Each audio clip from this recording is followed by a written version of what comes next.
What does it really take to be a firefighter? I'm not talking about the push-ups, the drills, or the application process. I'm talking about something far deeper, something most people never stop to think about.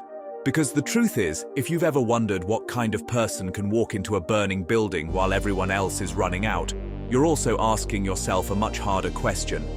Do I have the courage to confront my own fears, my own weaknesses, my own mortality? You see, firefighting isn't just about fire. It's about confronting life itself in its rawest, most unforgiving form. And here's the uncomfortable truth. Becoming a firefighter means letting go of the illusion that life is safe, predictable, or under control. Most people live in the bubble of routine. Wake up, drink coffee, commute, work, scroll, sleep, repeat. The world feels stable, ordinary. The mind whispers, bad things happen to other people, in other neighborhoods, in other headlines. But a firefighter knows that bubble can pop at any moment. A spark in a kitchen, a car flipped at an intersection, a heart that simply stops beating. Philosopher Seneca once said, "It is not that we have a short time to live, but that we waste much of it." Firefighters see the truth of this every single shift. 1 second, life is here. The next, it's gone. Yes, firefighting is physical. The gear alone can weigh over 60 pounds. Climbing stairs in full turnout gear while carrying tools feels like running a marathon inside a sauna. Your muscles ache, your lungs scream, and your sweat turns the inside of your mask into a storm. But here's what most people don't see. The psychological weight is heavier than the gear. Because you don't just carry an axe. You carry the last words of someone you couldn't save. You carry the smell of smoke that clings to your skin long after the fire is out. You carry the silence of a room where a heartbeat used to echo. Firefighters don't just fight flames, they fight memory. There's a strange split in a firefighter's life. On one side, there's the public image. The firefighter as hero, the uniform shining, the sirens wailing, kids waving at the truck. On the other side, there's reality. Kneeling on a stranger's living room floor at 3 a.m., performing CPR on someone who will not wake up. Holding a child who doesn't understand why their parent won't answer, going home afterward and pretending that nothing happened because your family wants dinner and a smile. It's like living in two worlds at once, one celebrated, one silent. So what does it take to be a firefighter? It takes the willingness to lose illusions. It takes the courage to see humanity at its most fragile and not look away. It takes the ability to make peace with fear, not to erase it because fear never goes away, but to use it as fuel. Psychologists call this stress inoculation. The body and mind adapt by exposure.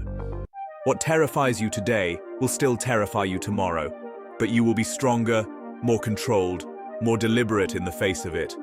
And yet, there's a paradox. The longer you do this job, the more you realize strength isn't about suppressing emotion. Strength is about holding it, carrying it, letting it bend you without breaking you. Here's the strange thing about fire. It destroys, yes, but it also reveals. Stand before a fire, and you'll see a mirror. Fire burns away the masks we wear. In the heat and smoke, there is no pretending, no performance, only truth. Some people imagine firefighters as fearless, but fearlessness doesn't exist.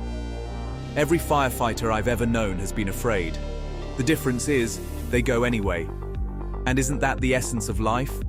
Not avoiding fear, not denying risk, but stepping into it, knowingly. Here's something that may shock you. Most firefighters don't feel like heroes. Heroism is a word the outside world uses. Inside, it feels different. Inside, it feels like obligation, responsibility, a silent promise. The promise that if someone calls for help, you will come, even if your legs are shaking, even if your mind is screaming, not this time. That's what it takes. Not a love for danger, not an addiction to adrenaline, but a devotion to the simple, almost invisible act of showing up. In ancient times, warriors were told to prepare for death before going into battle. The Stoics practiced memento mori. Remember that you must die, not to be morbid, but to live more fully. Firefighters live with this same awareness. Every shift begins with the unspoken truth. Today could be the day. But here's the twist. This awareness doesn't make life darker. It makes life brighter. Because when you've seen how quickly everything can vanish, you learn to notice the little things. The taste of coffee after a long night, the laughter at the dinner table, the quiet of dawn after the alarm bells stop. There was a firefighter who once said nothing is louder than silence. He meant the silence after the flames are gone. When you stand in the wreckage of what used to be someone's home, no cheers, no applause, just ashes, smoke, and the weight of knowing you did all you could, and sometimes all you could wasn't enough. But here's the promise every firefighter keeps, silently, to go again and again and again, to walk back into the fire, even knowing how much it can take from you. That's not adrenaline, that's devotion. Maybe you're not a firefighter, maybe you never will be. But the deeper question is this: what fire are you willing to walk into? For some, it's standing up for someone who has no voice. For others, it's facing their own trauma, their own past, instead of running from it. We all have fires. We all have burning places in our lives that test who we really are. So what does it take to be a firefighter?